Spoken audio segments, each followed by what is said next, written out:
La parole est à Monsieur Laurent Wauquiez. S'il vous plaît. Monsieur le Président, mes chers collègues, ma question s'adresse à Monsieur le Premier ministre. Vous avez demandé, au cours des mois qui se sont écoulés, des efforts considérables aux Français, 10 milliards d'euros d'impôts supplémentaires, principalement sur les classes moyennes et les familles modestes, dans une année théorique de pause fiscale. 2 fois. Dans le même temps, Monsieur le Premier ministre, nous apprenons que les dépenses d'assistanat, et notamment l'aide médicale d'État, qui permet à des étrangers en situation irrégulière d'accéder à notre système de santé gratuitement, ont-elles explosé. S'il vous plaît. Allez. Ces dépenses étaient prévues pour cette année à 588 millions d'euros.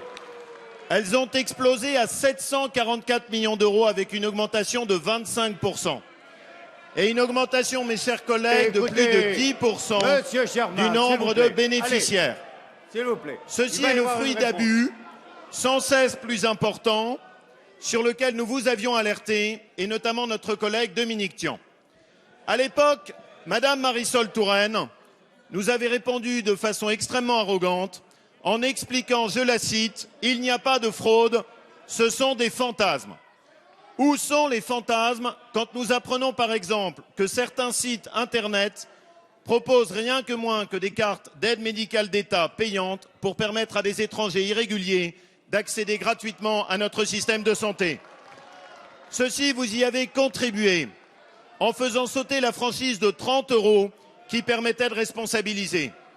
Aujourd'hui, ce système est déraisonnable. Quel message envoie-t-on quand un étranger en situation régulière qui vient pour travailler bénéficie de moins d'aide qu'un étranger en situation irrégulière?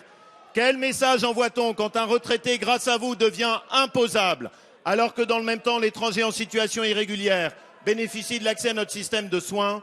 Ce message, c'est celui de votre injustice. Les efforts sont toujours pour les mêmes. Et de l'autre côté, vous laissez exploser l'assistanat. Merci.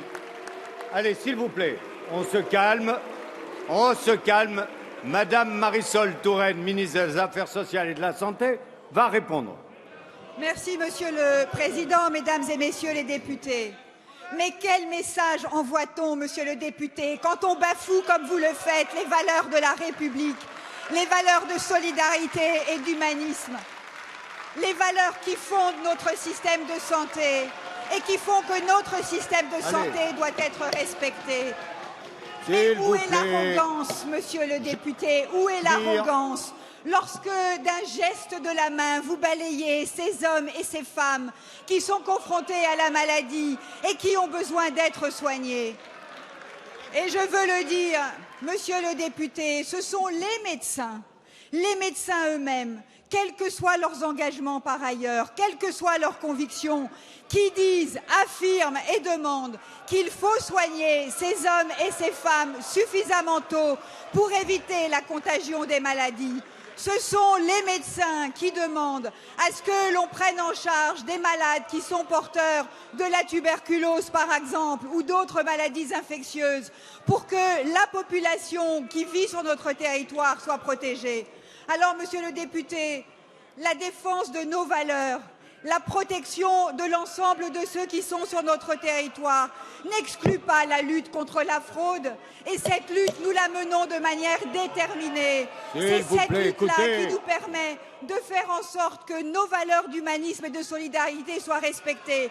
Et j'ai demandé à l'ensemble des caisses primaires d'assurance maladie de faire le point très exactement sur les pourcentages d'aide médicale d'État acceptées et refusées, territoire par territoire, département par département. Alors, Monsieur le député, il ne s'agit pas de faire de l'idéologie, de brandir des étendards pour faire peur et faire lever toutes les oppositions dans notre pays. Il s'agit de rassembler et de défendre les valeurs de la République. Merci, Madame la Ministre.